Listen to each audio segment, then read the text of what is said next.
Bundok ng Everest, ang pinakamataas na bundok sa buong mundo. Ang pag-akyat dito ay napakahirap dahil sa malupit na klima at ang panahon ay mabagsik. Gayunpaman, marami pa rin ang nangangarap makatating sa tuktok. Ang presyon ng oxygen sa death zone ay mas mababa sa 356 millibars, 5.16 psi, makabuluhang mas mababa kaysa sa sea level, kung saan ito ay humigit kumulang 760 millibars, 11.0 psi. Altitude, ang death zone ay nagsisimula sa humigit kumulang 8,000 metro, 26,247 talampakan, kung saan ang antas ng oxygen ay halos 1/4 lamang ng kung ano ang mga ito sa antas ng dagat.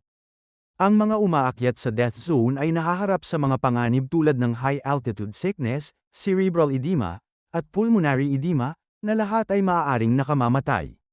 Gaano kakatagal maaaring manatili? Karamihan sa mga umaakyat ay makakaligtas lamang sa limitadong oras sa death zone nang walang karagdagang oxygen. Sa oxygen, maaari silang manatili ng hanggang 24 na oras. Ngunit kailangan pa rin ng pagbaba upang maiwasan ang mga kondisyong nagbabanta sa buhay. Pagbawi ng katawan, ang mga katawan ay madalas na naiwan sa Everest dahil sa matinding altitude, mahirap na lupain, at ang mataas na panganib ng karagdagang pagkamatay sa panahon ng mga pagtatangka sa pagsagip.